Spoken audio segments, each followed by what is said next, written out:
본 영상은 로컬 크리에이터 활성화 지원 사업 예산으로 제작되었습니다. 네, 이번 강의에서는 우리가 알아야 할 인공지능에 대해서 간단히 살펴보도록 하겠습니다. 인공지능 AI는 간단히 시스템으로 구현된 지능을 의미하거나 학습, 패턴 인식, 예측 등과 같이 주로 인간이 수행하던 문제를 컴퓨터를 이용해 보다 효율적이고 강력하게 수행하고자 하는 학문 분야 또는 기술을 의미합니다.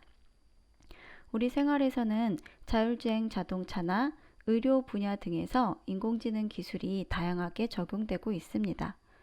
학자들마다 인공지능을 정의하는 것이 조금씩 차이가 있는데요.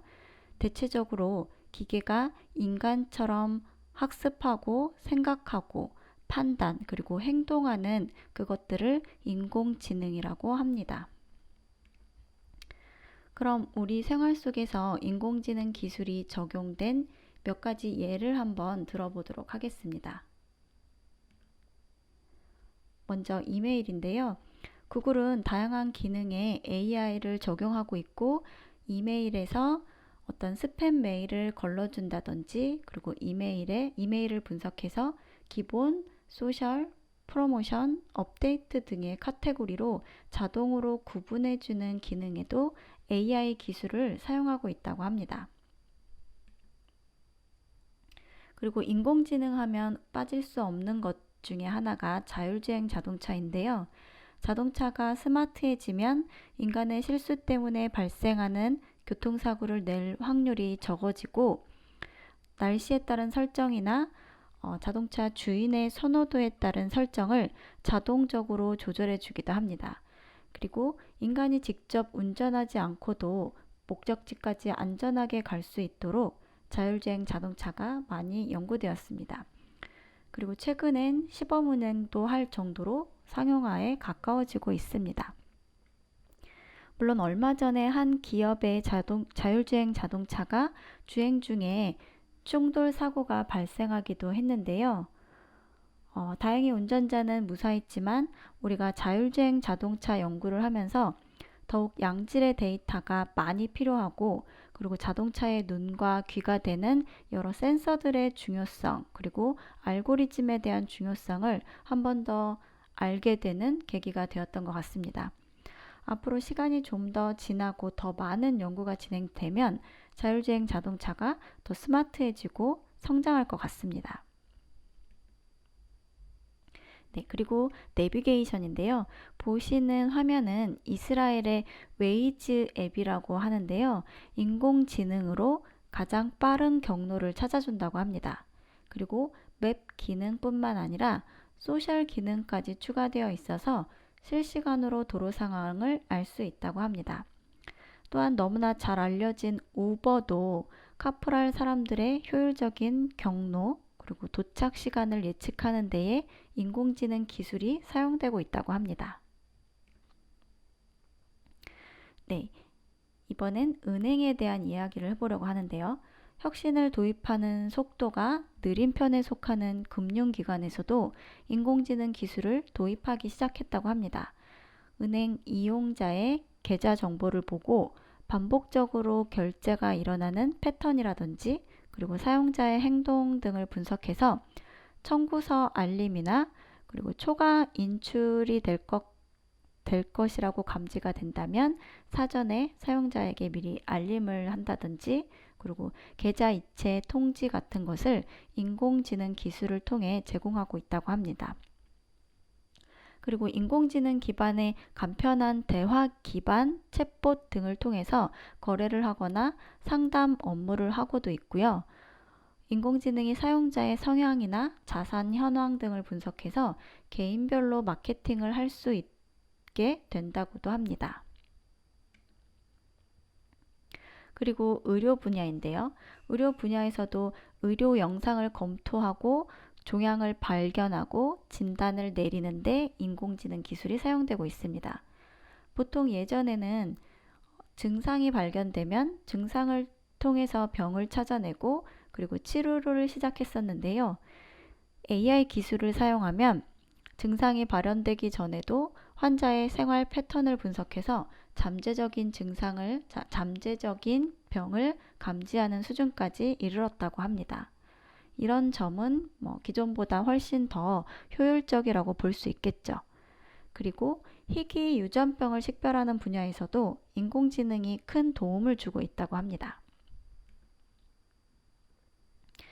네, 인공지능이 적용된 것들 중에서 우리 주변에서 가장 흔히 볼 수 있는 것이 AI 스피커인 것 같은데요. 이 AI 스피커는 인간의 언어를 이해하고 응대하는 인공지능 자연어 처리 기술을 사용한 것인데요.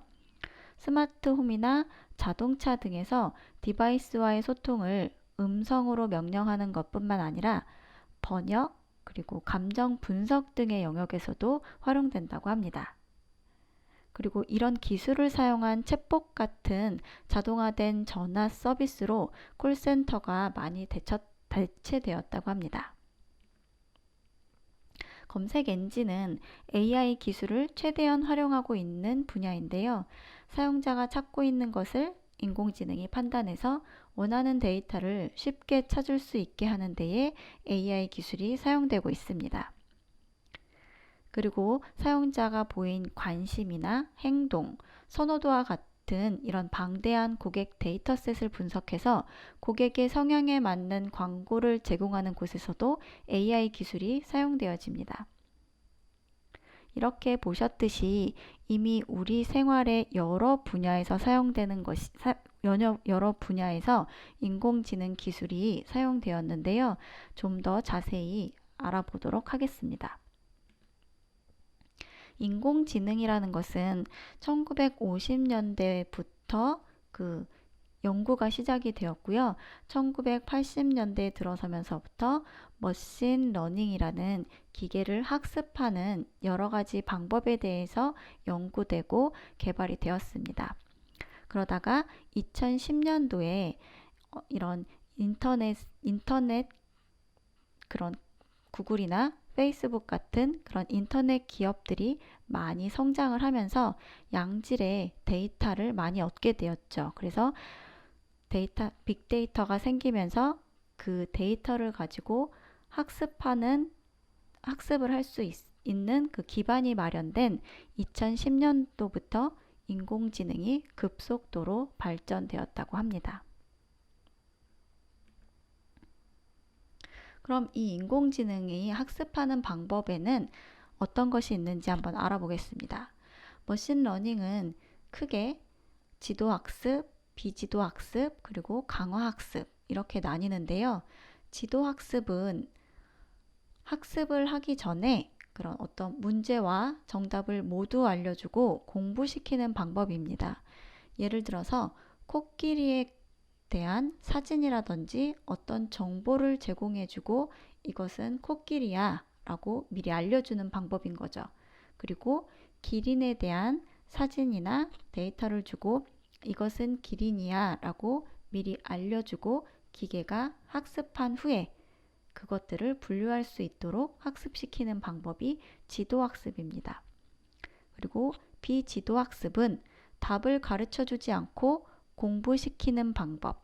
그러니까 어떤 수많은 데이터 군집을 제공을 하지만 그것의 특징을 알려주거나 미리 분류해주지는 않는 거죠. 기계가 스스로 학습하면서 그 많은 데이터 안에서 스스로 규칙을 찾고 군집을 만들어내는 그런 학습 방법이 비지도 학습입니다. 그리고 강화 학습은 보상을 통해 기계가 스스로 학습하는 방법을 말하는데요.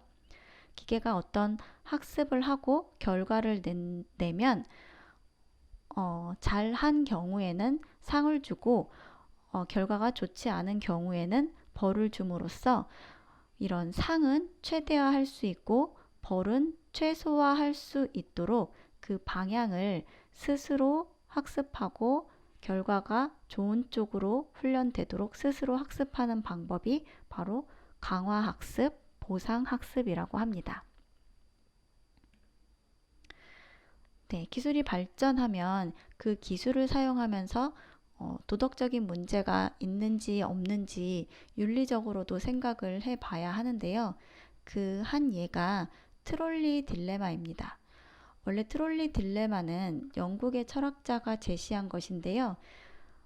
자율주행 자동차 분야에서 고민해 볼 만한 내용으로 좀 바꿔서 생각을 해 본다면, 만약에 내가 자율주행 자동차를 타고 가고 있는데 차 앞에 5명의 사람이 도로를 건너고 있다고 가정을 해볼게요. 그럼 이 5명의 사람을 살리기 위해 진행 방향을 바꾸면 운전자인 내가 사고가 나서 죽을 수도 있겠죠. 그럼 이런 경우에 어떤 선택을 해야 하는 것인지, 다수의 생명을 선택해야 할 것인지, 아니면 차의 운전자를 보호해야 할 것인지, 어떤 선택이 윤리적으로 옳은지에 대해서 생각해 볼 필요가 있을 겁니다. 이런 예가 극단적이긴 하지만 자율주행 자동차 기술이 발전하면서 이런 문제가 이제는 현실적인 문제로 다가오고 있습니다. 보통은 다수의 생명과 행복을 선택하는 것이 윤리적으로 옳다라고 생각하지만, 이런 어떤 특정 상황에서 자동차가 운전자인 나의 생명을 담보할 수 없다라고 한다면, 인간이 자율주행 자동차를 선택할 때 상품으로서 그 자동차를 선택할 것인지 생각보다 결론을 내리기 어려운 문제인 것 같습니다. 이런 부분도 인공지능 교육을 하면서 학생들과 한 번쯤 생각해보고 이야기해 봐야 할 부분이 아닌가 싶습니다. 네, 지금까지 인공지능에 대해서 간단하게 살펴보았는데요. 앞으로 강의에서 이런 인공지능 기술을 체험해보고, 그리고 우리가 직접 기계를 학습시켜서 머신러닝 훈련도 해보고, 그리고 훈련된 모델을 사용해서 스크래치나 다른 프로그램을 사용해서 프로젝트를 만들어 보는 것을 해보도록 하겠습니다. 그럼 오늘 강의는 여기서 마치도록 하겠습니다.